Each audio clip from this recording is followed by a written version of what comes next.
At the beginning of 2023, the world is full of uncertainties. The war in Ukraine, supply chain disruptions, inflation, energy shortages. How will it all develop in 2023? I'm going to discuss these questions here at the Geneva Graduate Institute with Professor Beatrice Weder di Mauro. She is an economist and has served on economic advisory boards of governments both in Germany and Switzerland. Beatrice Weder di Mauro, thank you very much for receiving us at the Geneva Graduate Institute. Last year, one could say, one big topic has dominated economic discussions globally: inflation. Will inflation, in your view, be equally important in 2023? It will remain on the top of people's minds and of the economic policy agenda, but in pure numbers, it will be less high than it was last year.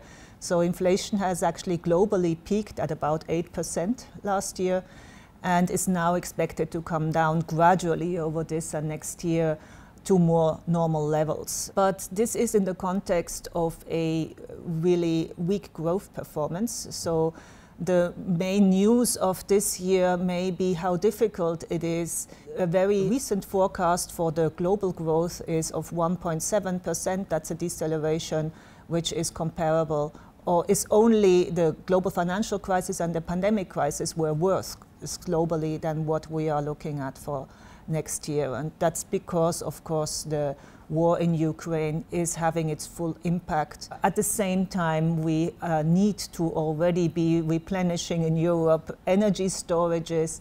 So this is all going to be a very important topic for this year as well. So is there currently too much focus on inflation? Should there be more on growth? We have not seen inflation for 30 years almost. We will say that this inflationary episode, looking back historically, was the end of the great moderation and of an era of low inflation and high stability. This was not expected by markets, by households, and by central banks to come with such a force. And therefore, it is absolutely right to focus on it. It is absolutely right that central banks have a laser focus on bringing down inflation as fast as possible before it starts spilling into longer-term inflation and wage dynamics. So it's right, inflation is very important and it's back. Speaking of inflation in Switzerland, the official figure for 2022 has been at 2.8%. It's about a third of neighboring economies. How do you explain this almost non-existing inflation in Switzerland? Of course, Switzerland is different, but it's different for reasons that we actually understand. There are three reasons at least. One has to do with the energy composition. Switzerland has a larger share of renewables and of hydropower, which is homemade, so it's less dependent on gas than Germany, for instance. And it was the gas and electricity prices Europe-wide which really spiked enormously.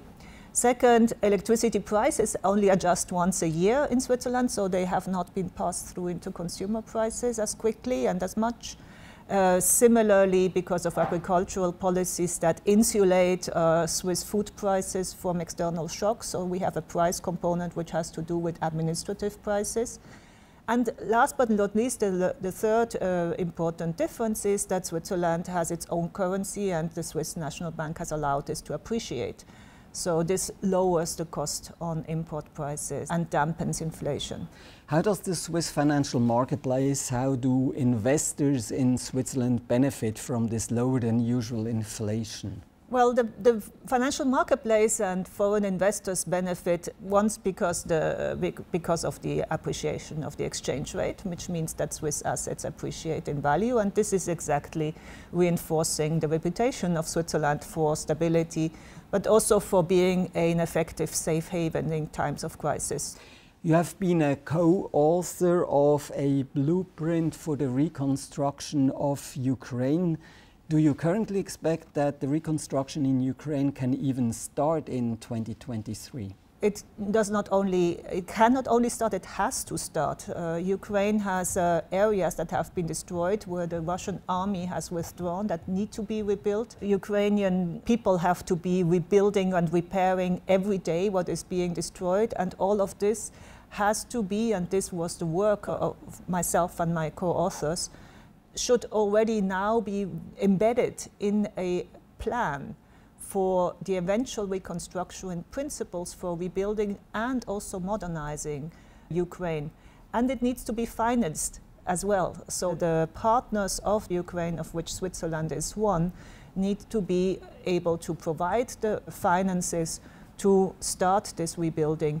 Eventually, Ukraine is bound to and has to become a modern economy fully integrated into the West. The dominating issue of the last years, the pandemic, is no longer in the headline. Is it over also economically?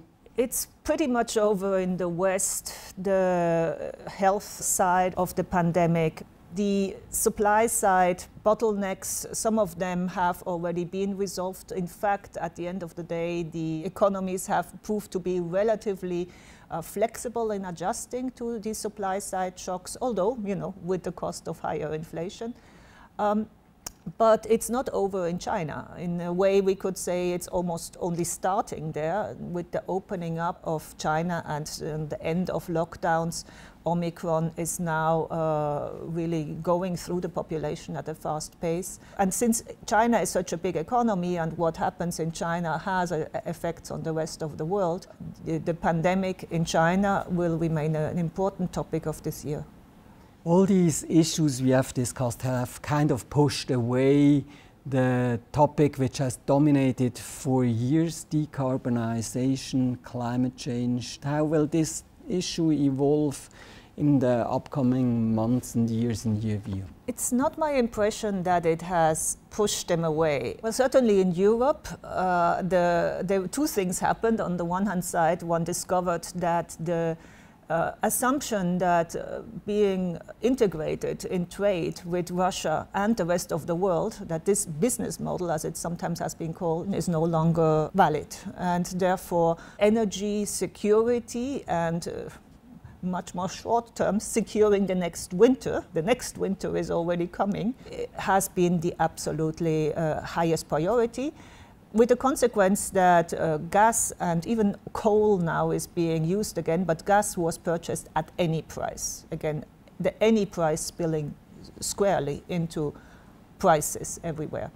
In the short run, this may have created the impression that there is no concern for decarbonization.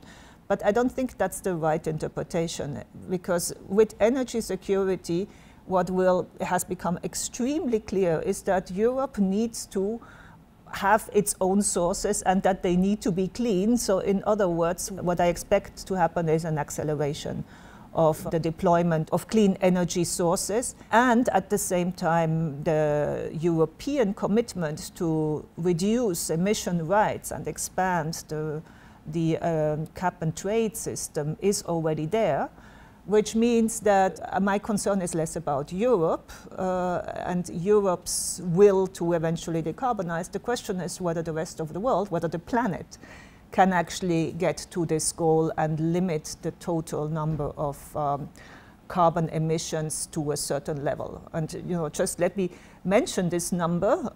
If we as a world want to stay below 1.5 degrees, then it's only 300 gigatons of carbon emissions that are left. We are, however, spending this budget at the rate of about 40 a year. Now you do the math. Beatrice Weder di Mauro, thank you very much for this outlook on 2023 and beyond. Thank you very much.